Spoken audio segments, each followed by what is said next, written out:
নমস্কার বন্ধুরা, তোমরা সবাই কেমন আছো? আশা করি ভালো আছো। আমিও ভালো আছি। আমার বাঙালি রান্নাঘরে তোমাদের সবাইকে স্বাগতম। আজ আমি তোমাদেরকে বরবটি রুই মাছের ঝোল করে দেখাবো। তো এখানে আমি রান্না করার জন্য সবজিগুলো আগেই ধুয়ে কেটে রেখে দিয়েছিলাম। তো এখানে আমি কড়াইটা বসিয়ে দিয়েছি। এই যে কড়াইটা গরম হয়ে যাওয়ার পরে আমি এখানে জিরা দিয়ে দিয়েছি। এখন এই জিরা থেকে আমি কিছুটা জিরা আলাদা করে নেব। এই যে আমি আলাদা করে নিচ্ছি। এখন আমি চামচ দিয়ে এটা উঠিয়ে নিব। আমার উঠানো হয়ে গেছে কিছুটা জিরা। এখন আমি এখানে কিছু কালো জিরা দিব, দিয়ে আমি সবজিটা দিয়ে দিব তেলে।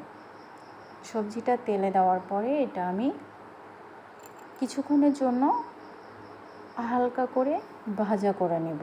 তো এখানে আমি ভাজার সময় হলুদের গুঁড়া, জিরার গুঁড়া, ধনে গুঁড়া দিয়েছি। এগুলো দিয়ে আমি কিছুক্ষণ ভাজি করে নিব। অল্প কিছুক্ষণ ভাজি করে নিয়ে আমি এখানে পরিমাণ মতো ঝোলের জন্য জল দিয়ে দেব। এই যে আমি জল দিয়ে দিলাম।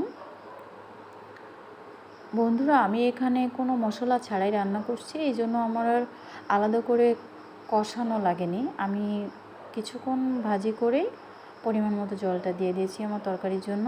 এখন এই যে আমি কিছুক্ষণের জন্য ঢেকে দেব ঢাকনা দিয়ে। আমার জলটা ফুটে আসা পর্যন্ত আমি ঢেকে রাখবো। এই যে আমি ঢেকে দিলাম। এখন কিছুক্ষণ রাখবো। এই যে আমার জলটা ফুটে গেছে। তো আমি এখানে জলটা ফুটে আসার পরে মাছগুলো দিয়ে দিয়েছি। এটা ফুটে গেছে। মাছগুলো দিয়ে একটু নাড়াচাড়া করে আবার আমি কিছুক্ষণের জন্য ঢেকে দেব। এইভাবে আমি কিছুক্ষণ পর ঢাকা দিয়ে রান্না করে নেব।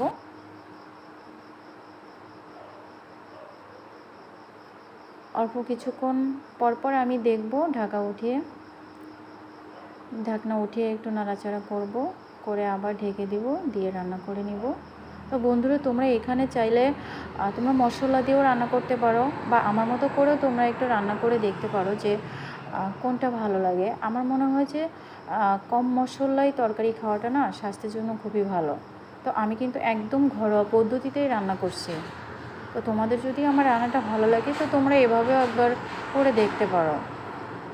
আমি এখানে খুবই মশলা দেইনি, দেখেছো তো, খুব অল্প পরিমাণেই মশলা দিয়েছি। তো এভাবে আমি ঢেকে রান্না করে নেব। দেখো আমার তরকারি কালারটা কত ভালো দেখাচ্ছে, দেখেই মনে হচ্ছে না খেতে খুব ভালো হবে। এই যে আমার তরকারিটা কিন্তু একদম প্রায় শেষের পথে। তো এখানে আমি